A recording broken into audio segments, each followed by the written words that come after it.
So far, you've decided why you are podcasting, what you hope to accomplish, and what your podcast will be about. With those things in mind, consider what type of format you want to follow. Here are a few common formats and some considerations. Interview. Probably the most common format for podcasting. It's a great way to expand your network by meeting new people. You can rely on the expertise of your guests for interesting content. Having a high-profile guest can also give your podcast exposure. Be sure to get a bio of your guests ahead of time to read as you introduce them. Have questions prepared and be ready to ask follow-up questions.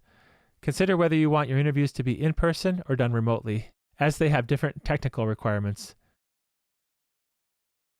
Panel. This is basically an interview format but with more people. Some advantages are that the multiple perspectives and varied responses to questions can lead to organic conversations. There's also more work in arranging all the guests, coordinating schedules, and making sure you have the technical requirements worked out ahead of time. Conversational. This type usually consists of a few friends getting together to chat on certain topics or current events. These tend to be more casual in nature and more off the cuff. There might be preparation involved, but they will often go into tangents. Monologue. This is a one-person podcast. Typically, they tend to be more prepared and structured on a certain topic. They often follow a written script or at least a detailed outline. Consider this format if you are knowledgeable on a certain field and enjoy diving deep into topics or issues, or if you can offer tips and advice. Editorial. This style is more common among journalists reporting on stories. They often mix a monologue with interviews and other clips which tend to support a central point. An editorial podcast could revolve around current events, but could also report on things like true crime or tell a biographical sketch of someone's life. Audio drama.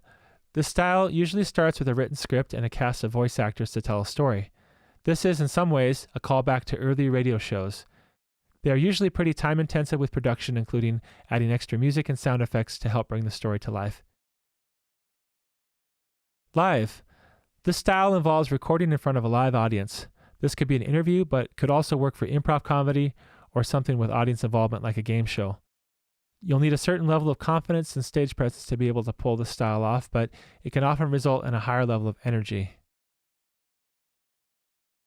Video. With each of these formats, consider whether incorporating video might be beneficial. YouTube is the world's #2 search engine and could potentially expand your reach. Some podcasters, including Joe Rogan, film their interviews and post them the same day as their audio episodes.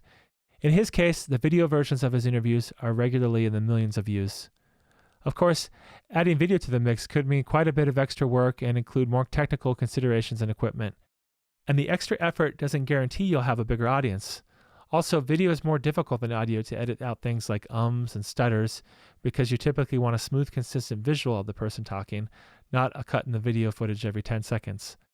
Another approach might be to use video as a promotional supplement to your audio podcast, which we'll discuss in a later lesson.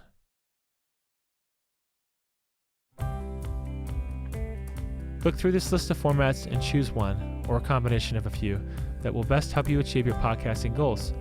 Bonus points if you can invent a new format.